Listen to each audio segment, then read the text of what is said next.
This isn't a story about me.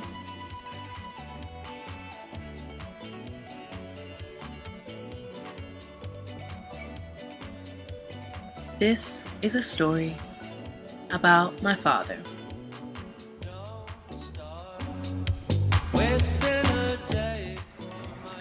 He was born in the country called Uganda. He is the third oldest in his family of 14 kids. 1960. 1960 was the year he was born in. He lived a pretty normal life.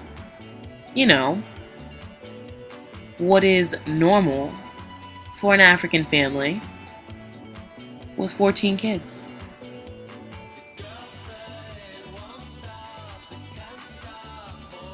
My father was the smartest in his class, and he loved to play soccer.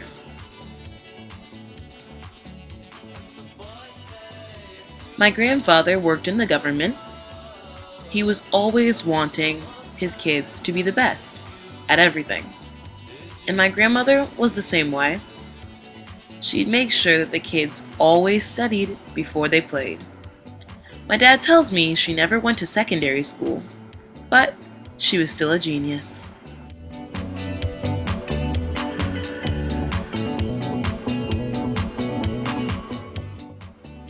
My grandmother, my grandfather. He doesn't have much hair. In October 1970, a man named Idi Amin Dada staged a coup and took over my dad's native country, Uganda. One of the first things on his list to do was rid the government of all of the people who worked for Uganda's previous leader. I don't know if you remember, but I told you earlier my grandfather worked in/for the government. That is a problem. One day during the war in Uganda, my dad told me that his father was not home, but he, his mother, 2 older brothers, and several sisters were. He heard several knocks at the door. My grandmother instantly knew what was going on, and she told my dad and his brothers too, "Go in the back, and when I open the door, run out the back. Do not stop." They did as they were told, and while the boys waited in the back, my dad felt confused. The year was now 1974, and he was 14. When the door clicked open, my dad peered around the corner. He said he saw soldiers. They were Idi Amin's soldiers. That's when the running began.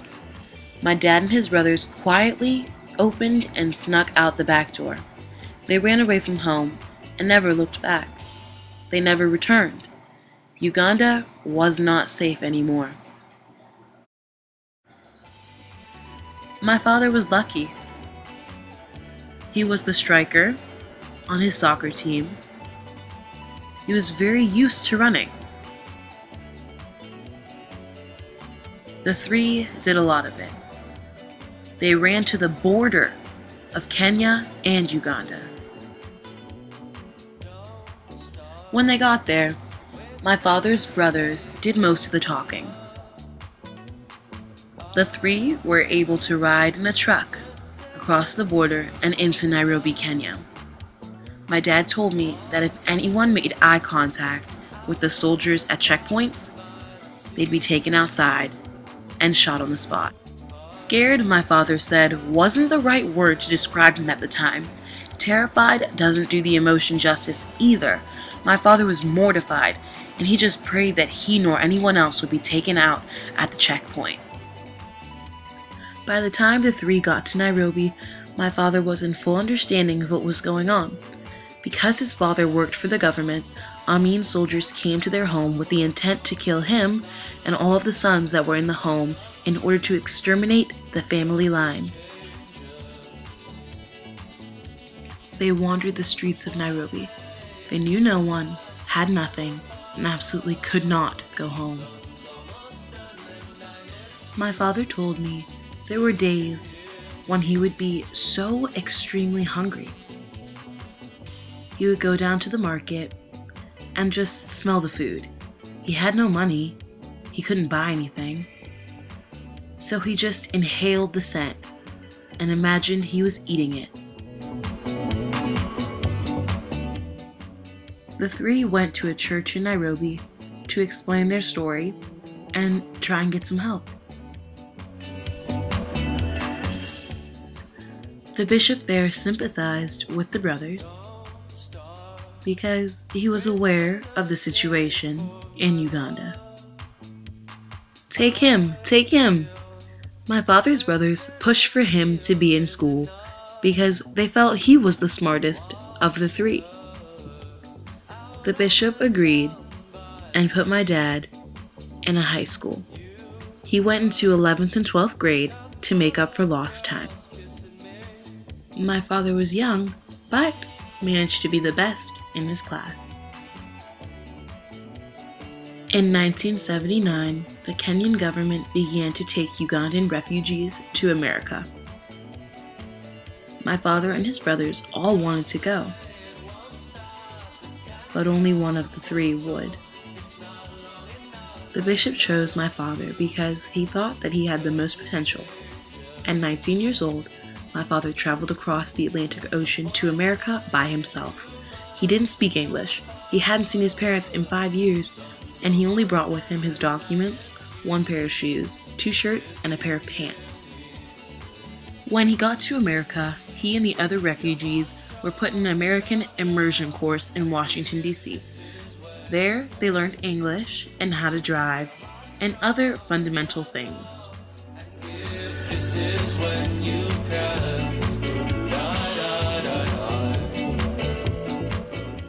My dad was able to bond and create a few good friendships with other refugees.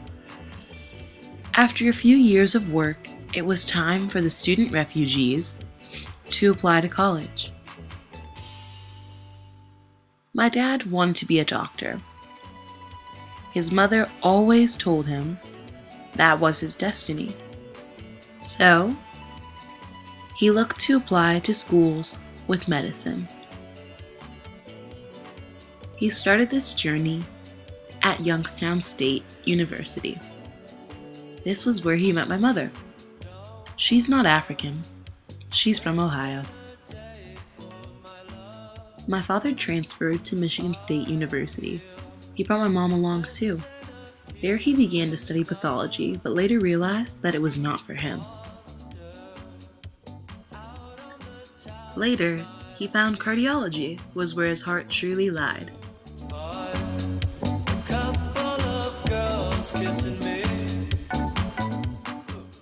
At this point, it had been 13 years since he last saw his brothers. It had been 18 years since he last saw his parents, or even heard from them.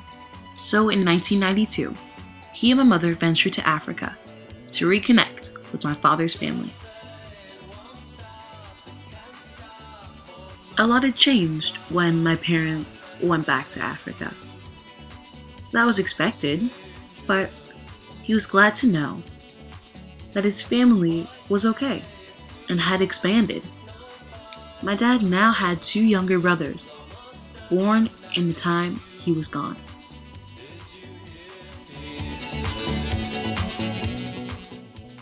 This is my dad's older brother in 1992, Patrick. In 1996, I was born.